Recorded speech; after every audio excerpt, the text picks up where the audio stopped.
Today is November 11th, so that means that David is 11 days old, and today is the first day of Mommy and David being home by ourselves. Daddy went back to work today, and I'd be lying if I said I didn't shed a few tears, but we're doing great now. It was hard in the beginning and last night, but now we're doing good. We're finding ourselves our new normal, a new routine. Uh-oh, here comes Callie. Callie loves David. Sandy, on the other hand, does not. Not yet, at least. Callie's gone. So we're just gonna recap everything that's gone on this past week and a half. It ended up being an interesting first week. By the time David was 7 days old, he had spent more days in the hospital than he had at home. I ended up developing preeclampsia after labor. It was a postpartum day 3, so it was a Saturday that we got home. We got home Friday, and then Saturday I started developing a really bad headache, and it wouldn't go away.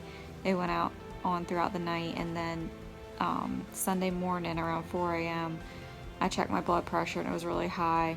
So I went ahead and went to the ER at McCready, and they drew labs.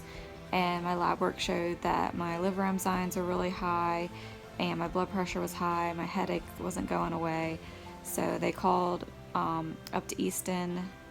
I talked to one of the OB providers on call, and they decided they needed to transfer me up to Easton Hospital from McCready via LifeStar, and start me on a 24-hour IV infusion of magnesium. So at the time when they were transferring me, I didn't realize that I had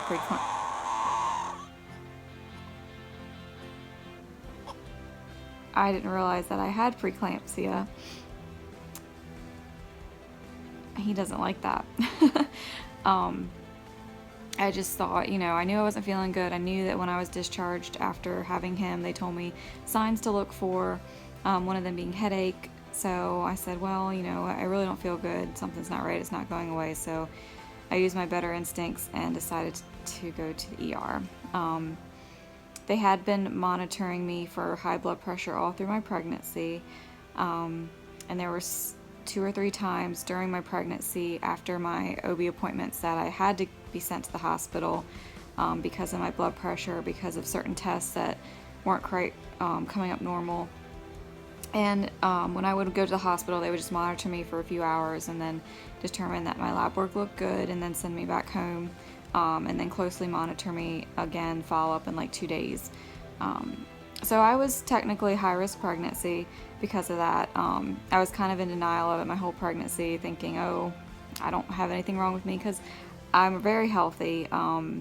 Pre-pregnancy, didn't have any trouble with high blood pressure. It was an onset from being pregnant, and my blood pressure actually went back to normal once I hit the end of my first trimester into second trimester. The last month or so of my pregnancy, I started spiking back up, and that's when they started seeing the different complications. Around 32 weeks, I think, was the first time they sent me to the hospital after one of my appointments. But even then, I was just like, oh, they're just being extra cautious. My last OB appointment was Tuesday, the day before my water broke. And at that appointment, my blood pressure was high. So they sent me to the hospital. My blood pressure was still borderline when they sent me home, but my labs were normal.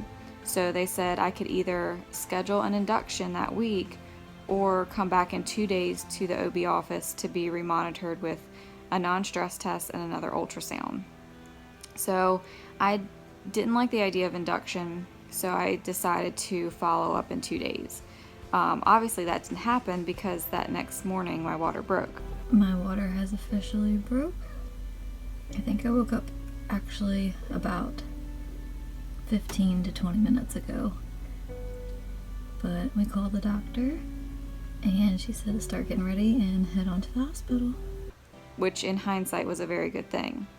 Didn't have to make the decision about induction and didn't have to worry about getting preeclampsia while I was pregnant, although it was leading towards that the whole time. postpartum preeclampsia is very rare, apparently. Normally, you would get preeclampsia during pregnancy, and they would either have to put you on blood pressure medications or highly monitor you, and then do an induction preterm, or once you are full term, maybe like at 37 weeks or so, just so that it wouldn't be harm to you or the baby, because a lot of times, apparently, preeclampsia will go away once you deliver the baby. That's kind of like the cure for preeclampsia, I guess, is what I've been told. To get it postpartum, though, is more rare, and I don't know if it's worse or the same, as far as the severity of it, if that's a word. Severe, I don't know. But I don't know much about it. I just know what I went through. I looked it up, and it's kind of scary. Some of the time I feel like the nurses and doctors were not telling me everything, just to not make me freak out. So let's go back to once I got transferred. So it was Sunday morning. I got to McCready at 6 a.m. After I decided that I would go to the hospital. It was around 6 by the time I got there, and it was around 10 a.m. by the time I got to Easton. Once the labs came back and we were transferred and all that. They had already started the magnesium IV at McCready and kept it running during the transfer, and that IV had to go on for 24 hours. So once I got to Easton, the nurse there was a little more, I don't know what the word is, maybe like cautious or more strict about getting me in bed, getting me and doing things fast. Wasn't as laid back as McCready was. She was like, okay, from now on you're on strict bed rest. Go ahead and get changed into this gown, blah, blah, let's go, type thing. And I'm like, I'm still in denial at this point that anything's really wrong. Like I said, I didn't know that I had preeclampsia. I just thought, okay, well, they're still monitoring me. They wanted to put me on the magnesium just to be safe. But at that point, they told me when I got there that I would be on strict bed rest for 24 hours and that the magnesium would go for 24 hours. So I was like, okay, this is serious. Shortly after that, since I was on bed rest, they put these compression socks on my feet that blew up every 2 to 3 minutes for 24 hours. That was terrible. They put a catheter in me. That was terrible. Then they needed to start a second line of IV access. They needed 2. So the first one was in my left AC, which is, for those that don't know medical terms, that's in your elbow, like right here, where David's laying. So then they went to my right hand, and they wanted to get in my hand because it's not really ideal to have an IV in your AC because you can't bend your arms. They tried like 4 times with 3 different nurses, couldn't get anything in my hand, in my wrist, in my forearm, nothing. So they had to go in my AC on my right. So I had 2 IV accesses in both ACs. So I couldn't bend my arms. I mean, I could, but it hurt. And then if I bent the one that the IV with the mag drip, it would stop the mag drip. So, they did all that. They took labs. And basically from then on out, they just monitored me like every single hour. They checked my urine output. They did labs every 6 hours. They had to check my refluxes, which was interesting. I think they did that because I guess if your refluxes are really high, like, you know how when you're a kid, you bang your knee and see how high you kick, that type of thing. They had to do that like every couple hours, and this was all throughout the night too, for 24 hours while I was on the magnesium. The hard part was that I am breastfeeding, and so that meant that, and it was only postpartum day 4 when this was all going on, so I hadn't pumped any, I didn't have any like store of breast milk, anything, and I really didn't want to go to formula. So we asked them if David and Robbie could stay with me throughout the night because of me breastfeeding, and they said yes. Now here comes the interesting part. I was bedridden on bed rest. IVs in both arms, so I couldn't hold David, not easily at least, and I had to manage to breastfeed. So poor Robbie, he's like the best husband ever, but we had to somehow manage to breastfeed David without me being able to hold him. So Robbie had to hold him. It was a nightmare. Every 2 to 3 hours throughout those 24 hours, throughout the night, during the day. We didn't get any sleep. And the magnesium, the longer it was in me, was making me feel miserable. And towards the end, by the time they took it out, the best way to describe it was it felt like I was treading water, but I was just below the surface. Like my muscles felt just like they were so weak and tired, and it almost felt like restless legs. Like you just wanted to move and nothing was comfortable, but you couldn't get comfortable no matter where you turned or how you moved. And it was like I was jittery, but I wasn't moving, and it was just weird feeling like my muscles felt like jello. I don't know how to describe it, but it was not an easy ordeal at all. And I would say that that was worse than labor. Now, given it wasn't as painful as labor, but it was more miserable and it was a longer duration. And it was scarier because the risk of preeclampsia is seizures, and my liver enzymes were going up, and I knew I was really sick. When I was going through labor, it was more of a natural process, and I didn't feel scared. I knew that like things were under control, but during the preeclampsia, I didn't know things were under control.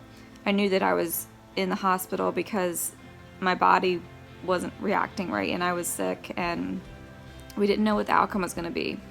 Labor and delivery, yes, there's risks, but we knew the outcome was going to be a baby, and it was a natural delivery and things were going good.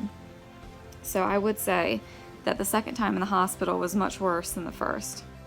They finally took the IV out Monday morning around 10 a.m. And then once they took it out, I slowly started feeling better. They said it only takes about 45 minutes to an hour for the magnesium to leave your system. And that's what was making me feel bad, was the magnesium, not necessarily the fact that I was sick or had preeclampsia, but the magnesium was there to protect, the way they described it was protect my brain so I wouldn't have a seizure. And I guess it kind of numbs your neurological system or something. Like I said, I don't really know exactly all the ins and outs of exactly what they did or why they did it, and I don't know that if I care to research it, because it kind of puts reality what's the word I'm looking for? It kind of puts things into perspective of what I actually went through. But I made out fine. It was miserable, but I'm better now, and that's all that matters. The nurses and staff at Easton were great. I'm glad I chose Easton, even though it was a longer drive.